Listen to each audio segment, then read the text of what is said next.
We went one evening to buy some bantams from Mr. Almond, who has a little chicken lot near the edge of town.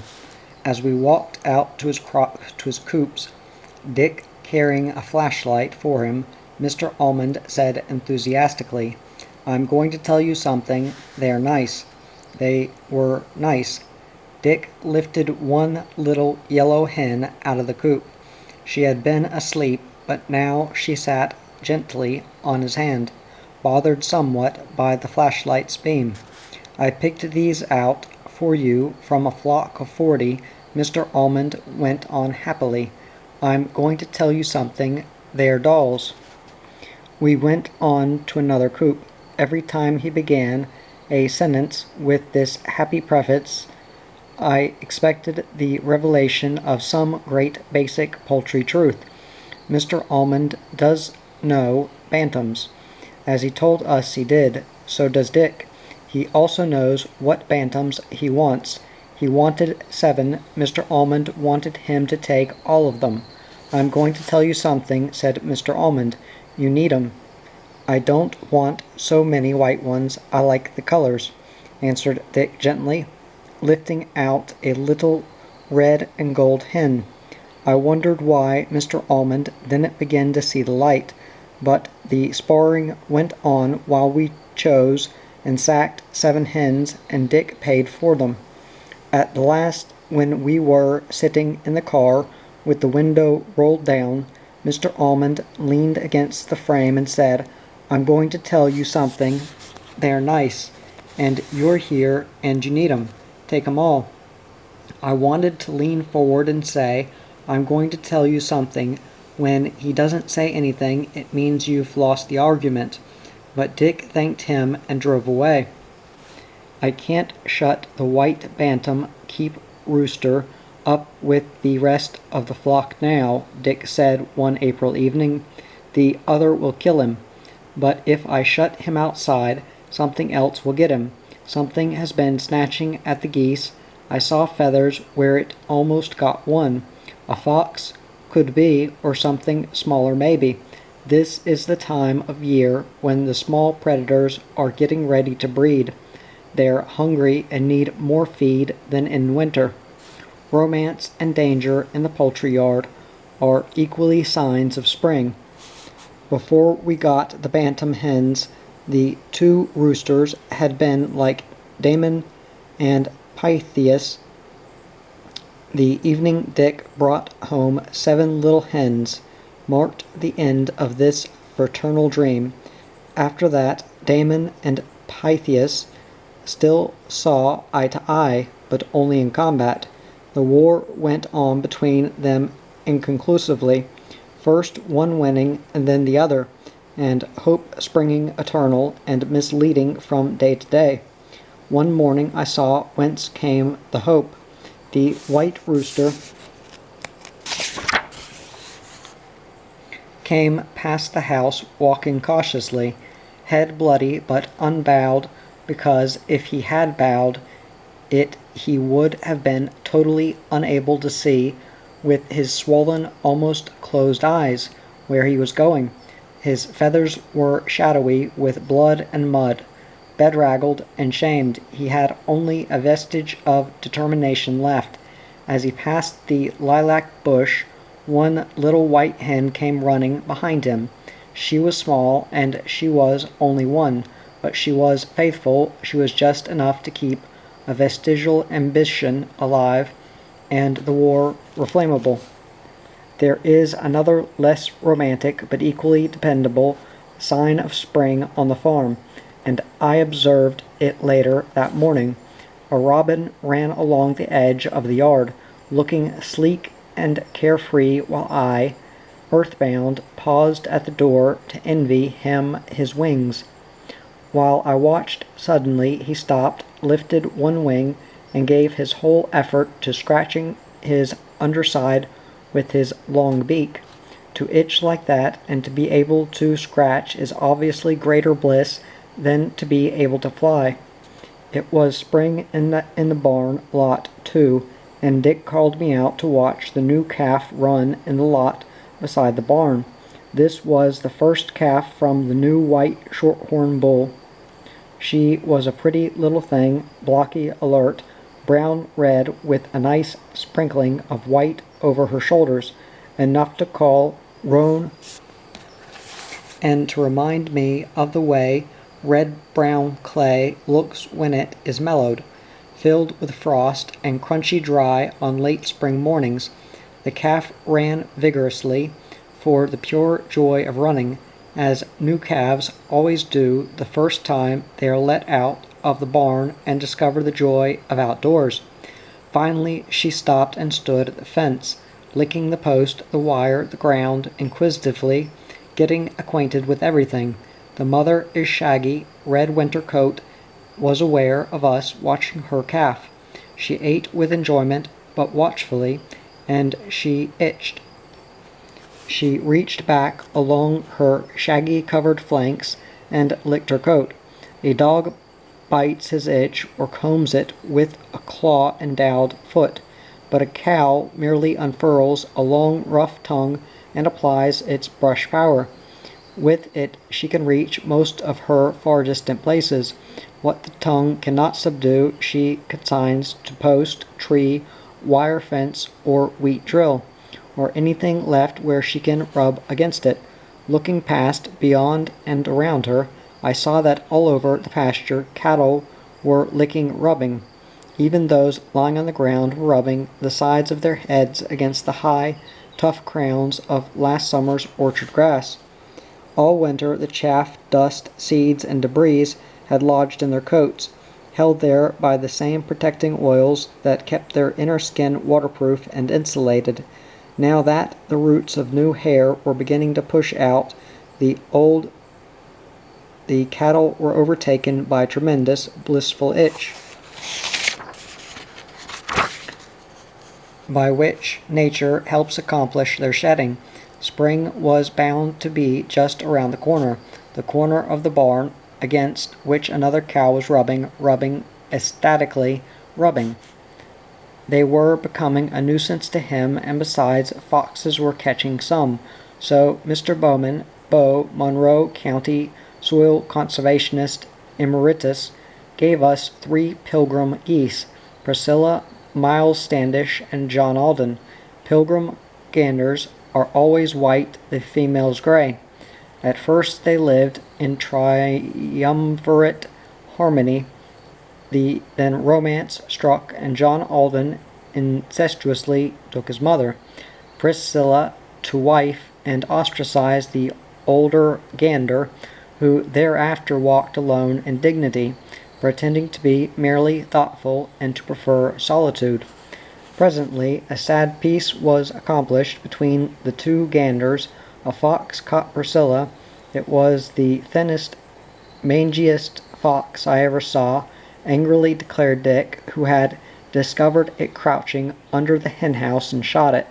His tail was as bare as a rat's, and his backbone showed through his skin. The fox was probably better off dead, though of course it was not in his nature to think so. After that Dick went to a sale and bought 2 gray geese, the pioneer mothers, 1 lame, thus restoring harmony and population explosion in the goose department. One day one of the pioneer mothers laid an egg and started to sit on it.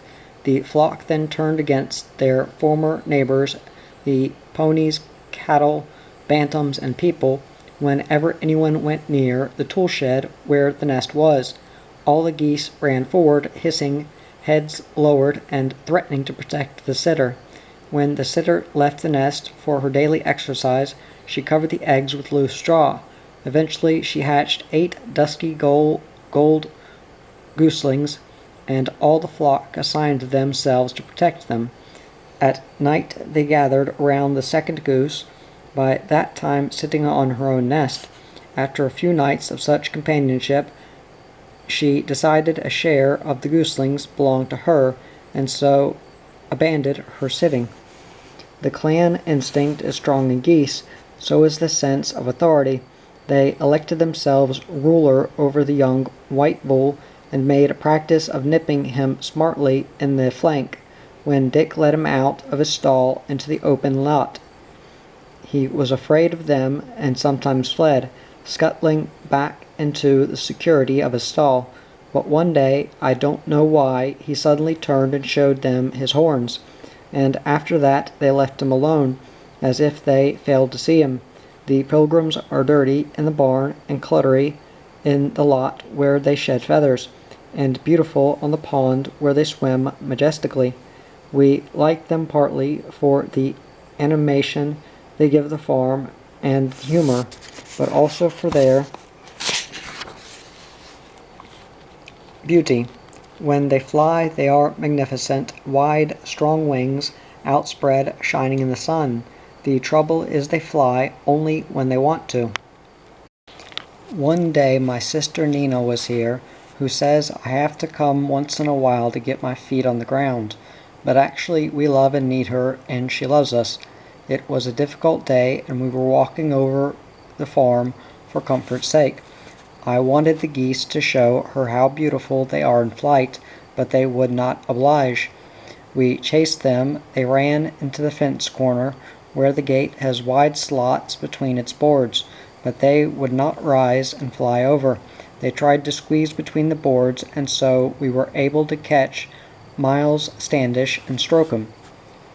When they express their proud aloftness or scorn, they can stretch their necks up to the great height and hold their heads high. When they want to threaten, they can lower their heads, stretch forth their necks to an 18-inch length. Caught that day, Miles Standish shrank his neck down to the shortness of an ordinary hen's neck. He trembled, and the hard core of his pompous white body was surprisingly small inside its depth of smooth, deep feather. The feathery softness of Miles Standish's throat makes all other softness comparisons obsolete. Soft as velvet, soft as new falling snow, soft as bread sponge, even soft as a horse's muzzle, all are inadequate. For days afterwards, my fingertips remembered the softness of Miles Standish's throat. Released, he ran back to the flock. They collected in their exaggeratedly dignified way and exchanged experiences. Then, with poise restored, they assembled at safe distance and again began to express contempt through their all-seeing, ever-open, magnificent yellow eyes. We heat the house with bottled gas, but in the kitchen we have a Franklin stove in which we burn wood, cut on the farm.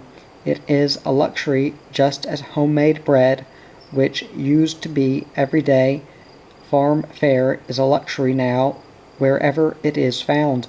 But the pleasure of the open fire, with its faint, ever-present, ever-pleasant smell of wood smoke, are part of the charm of the farmhouse.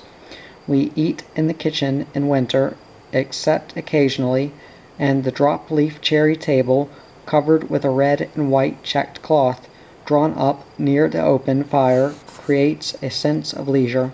The table, incidentally, has lived in this community at least 4 times as long as we have. It belonged originally to the Woodall girls and was acquired only after a good deal of diplomacy by Dick, from Blaine Kerr, out of the old house where Blaine had let it stay abandoned for many years.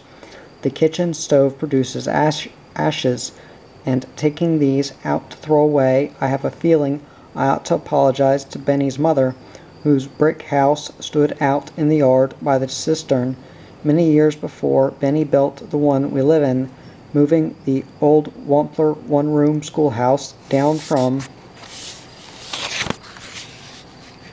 the field across from the church and adding rooms haphazardly to it. Benny's mother lived on this farm in that thrifty era when women saved the wood ashes all winter in a hopper out in the yard. In spring they ran water over the ashes and thus got lye, which they combined with the winter's accumulation of bacon fryings, meat rinds, rancid lard, tallow saved from times when the wild dogs got into the flock and killed sheep. From all this fat and lye, farm women made soap. It got the clothes clean, sweet-smelling, especially the boiled white clothes. And at Ira's farm, his mother, Evie, took the washing out to the creek below the barn, where there was plenty of clean water handy and plenty of wood to burn under the kettle.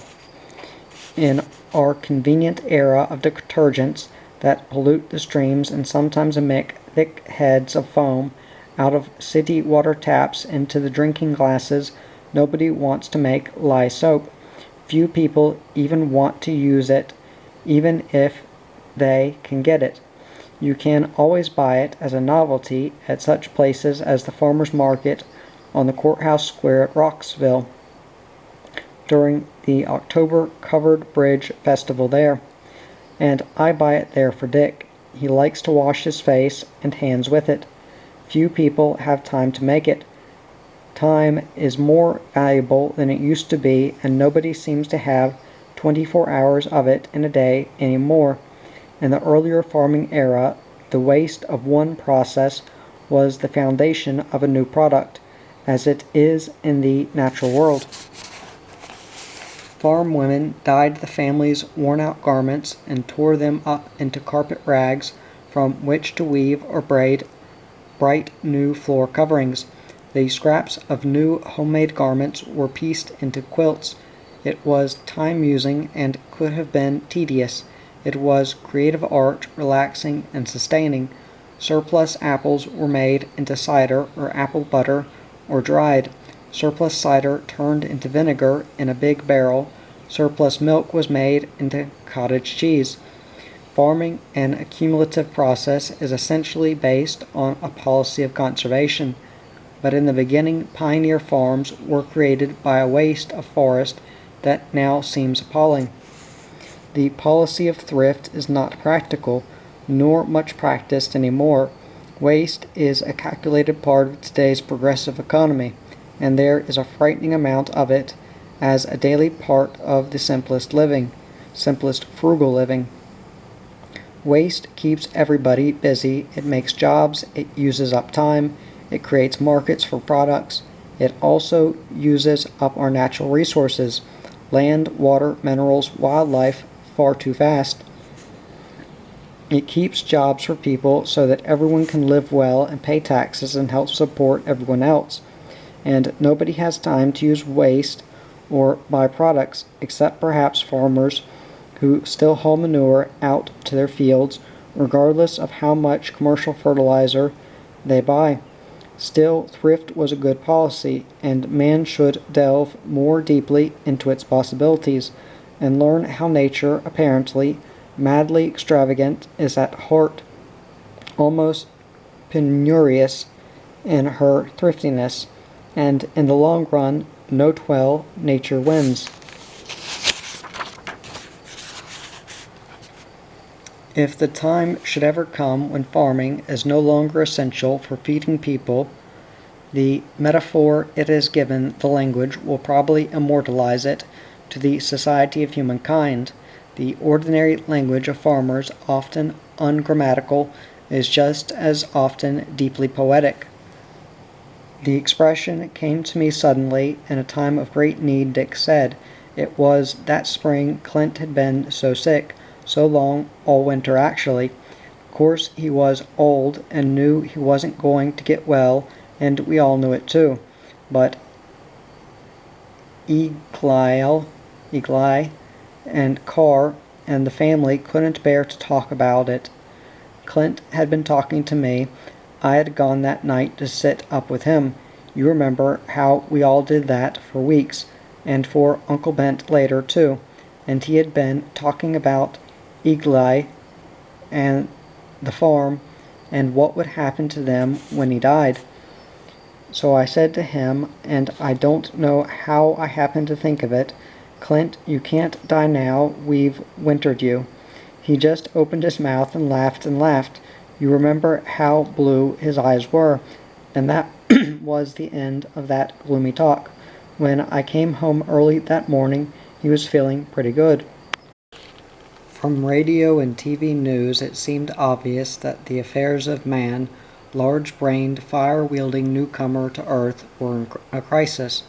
A listener can stand just so much of this, and then it is necessary to escape. I went up to the pond back of the yard, hoping to get a photograph of a frog. There, in the sun-warmed shallow water, the life cycle of frogs was going on as it had gone on for eons in sun-warmed water long before farmers took over dominion of earth and water. The pond that day was rimmed with soot-dark tadpoles, about as big as watermelon seeds, but thicker. They already had the incipient bulges of froghood. Having neither legs nor feet, they were able to move rapidly, propelled by long, tapering tails set edgewise. Sound did not disturb them, but my hand's shadow on the water sent them scurrying away. The calm approach of a bluegill no longer than my finger also disturbed them. A dragonfly with long blue body and 2 pairs of gauzy wings held straight out from his sides like the wings of early airplanes did not disturb the tadpoles. Neither did the long-legged spider that paused on the pond's surface, collapsing his legs without even getting wet. I reached into the water and brought out a tadpole that was nearer froghood than the others. He was gray and white with distinct frog markings on his back. His tail was nearly transparent. On the east side of the pond I found a clump of frog's eggs, small black beads, each encased in its separate transparent bubble, and all held together in a mass the size of a child's fist. Individual beads stirred as if wishing to break free, but the mass held firmly, anchored to the roots of a grass clump underwater. Frogs were sunning on the bank. I walked softly, but they dived into the pond with sudden clunks, except one that was too deep in contemplation to hear my steps in the grass. When he saw me, he dived into the water with a small, surprised squeal, equally surprising to me.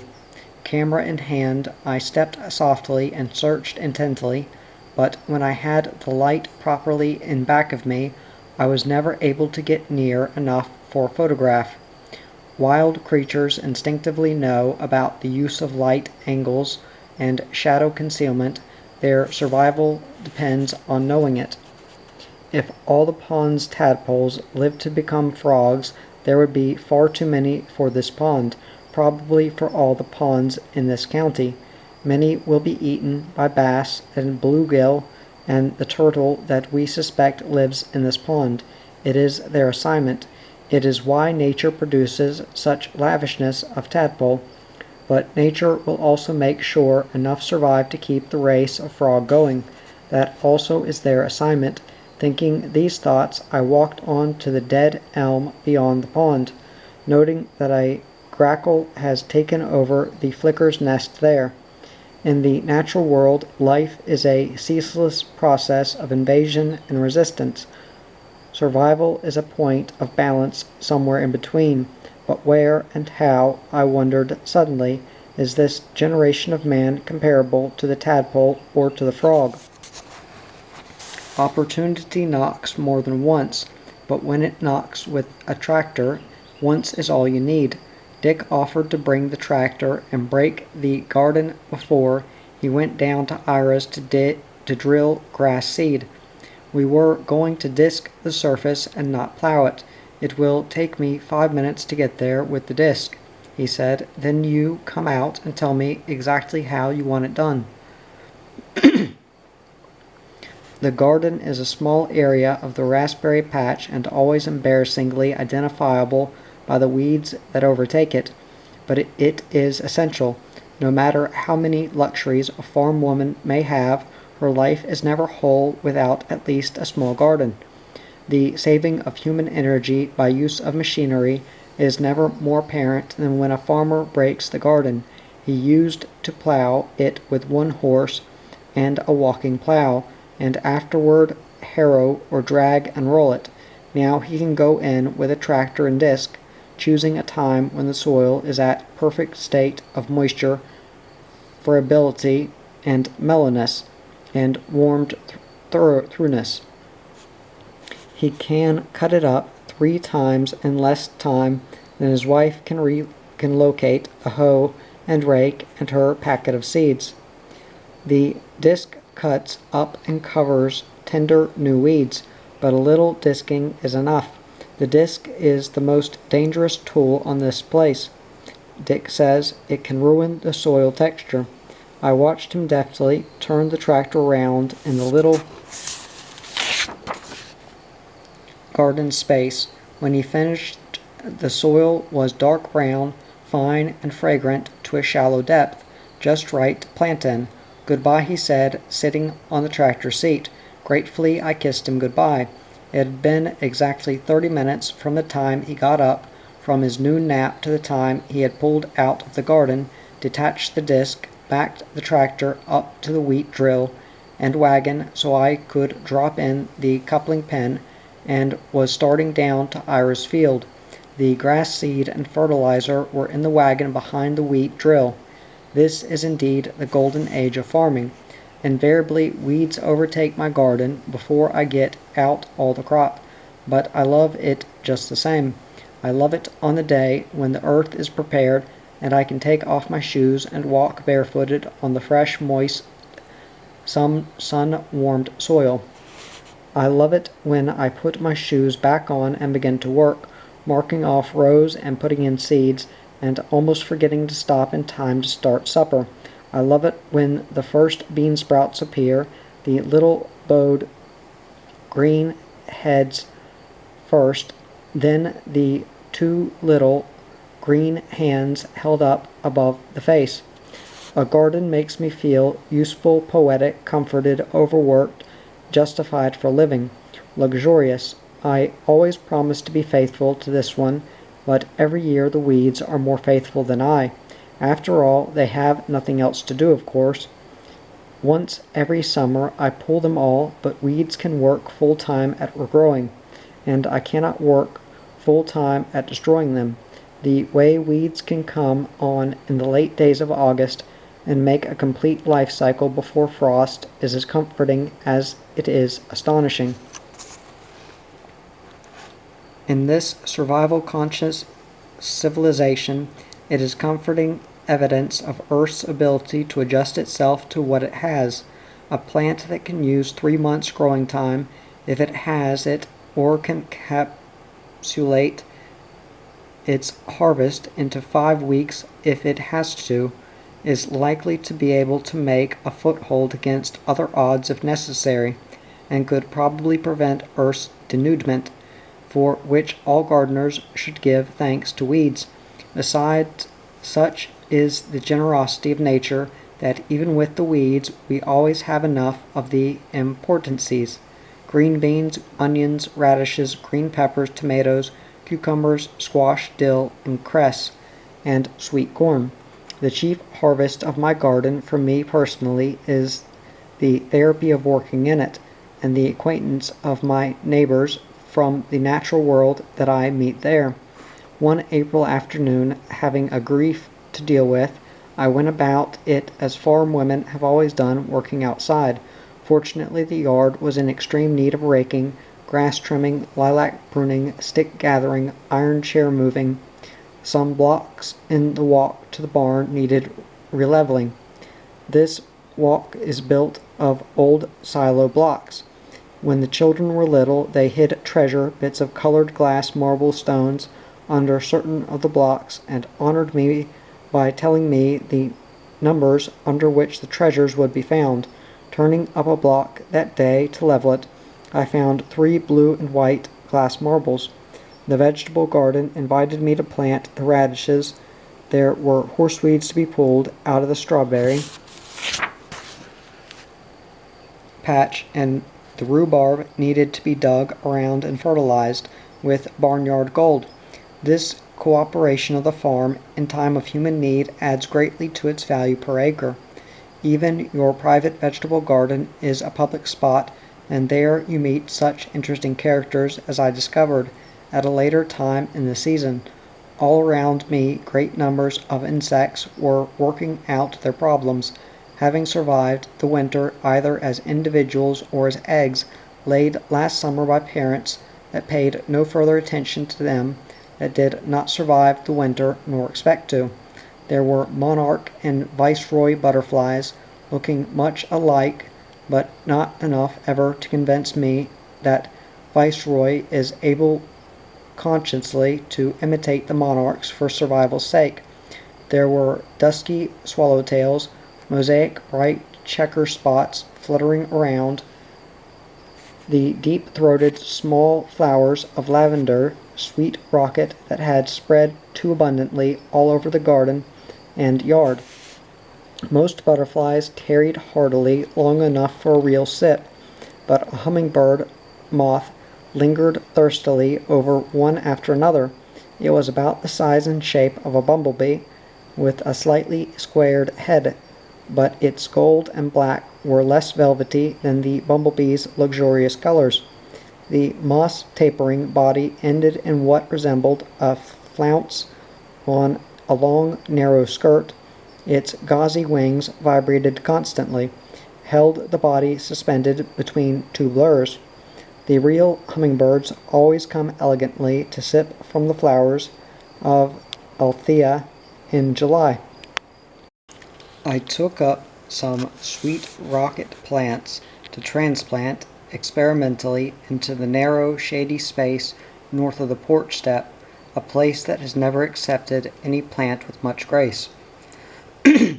While I raked away the mulch, a sooty-winged Diana fritillary, blackly blue wings with long white marks on them, like daisy petals along the border, alighted on the stone.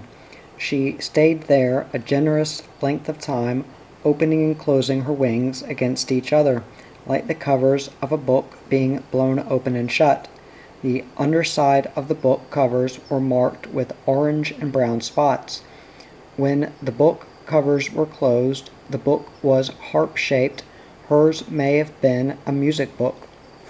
When I carried the mulch out to the garden, I found there a gold beetle of a scarab outline and enclosed in a small, round, transparent bubble.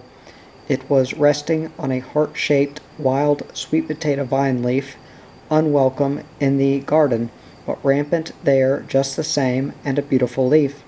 His underside was as black as the F-sharp key on a piano. I broke off the leaf and put it into a plastic specimen box to take into the house, and the beetle clung to the lid as if glued there. The next morning, however, it had taken time to eat 4 neat holes in the leaf. There aren't as many beetle watchers as bird watchers, but this is not the fault of the beetles. They come obligingly in great variety of shape, style, and color, and all with one passionate, consuming aim, to survive and increase. For pure body interest, the ox beetle with curved horns and large chitinous ridged body is a collector's item. For a striking use of color that surely would impress an interior decorator, even one as gifted as Indiana's Everett Brown. One could consider the big, loud, buzzing, clumsy May beetle, green and gold, harmless, even when disturbed from its feasting on overripe wild blackberries, which a farm wife has come to take. On the way home from the July blackberry patch, she is likely to discover tumblebugs, and they are well worthy studying. These large, dingy-colored beetles can provide a farmer with an enlightening half-hour, as they roll their spherical wealth comparatively along the dusty bare ground. One pushes with his front feet on the ground and his hind feet braced against a dung ball. The other rides on the ball, instinctively using the principle of weight and balance in giving traction, knowing without instruction the principles high school boys learn in 4-H tractor maintenance. that a tractor pulls better when equipped with wheel weights. The housebound farm wife finds ways of getting out on a fine day whether she has time or not. I had important writing to do that morning. I had taken the typewriter into the fastness of the dining room. The necessary papers and privacy were lying 4 inches deep all around it. So how did it happen that when I came to, I was out in the garden digging a hole in the winter-mellowed earth in which to set the winter's last remaining onion, which had sprouted, my brother the onion. In the darkness of a brown paper sack in the utility closet, the onion had sensed the return of spring and sent up its pale yellow sprouts like flattened tubes. The onion had to sprout, even if it shriveled and died, without ever getting close enough to earth to put down roots for nourishing those pale, bent-over, flattened tubes. A farmer knows that persistent yearning for a touch of the earth. The need of it is as persistent in man as in the onion, my brother the onion. Some farmers would say a farm is like a jealous woman, and demands all the attention. Some say it is like a child who wants to be loved and included. The strength of the family farm is in this sharing, as when Carol was a little girl, and we were having important company, and she sat beside me and whispered, putting her hands on my arm, "Will you look at me too some of the times and smile and talk to me too?" On the family farm, everybody shares the work, the food, the company, the car, the grief, or the glory, and the family cold. When the children were little and Dick had a cold bad enough that it kept him in bed upstairs, the children went up and sat on the bed and read to him and let him play with their toy tractors and cap guns. At mealtime I carried meals up to all of them, and they ate as happily as if on a picnic. When Blaine Kerr came at noon to ask modestly about bringing one of his cows here to our bowl, I sent him upstairs and carried up ice cream to everybody. The flu, however, is somewhat more serious and sometimes almost demands isolation. For a person who doesn't have the flu, it must be pure jet-propelled you-know-what to live in a house with 3 people who do have it. I said to Dick, having of course first coughed, blown my nose, and wiped my eyes, "Well," he said, being cautious because he knew all he said might be used against him later, when inevitably he would be just as odious and fluent as we were then.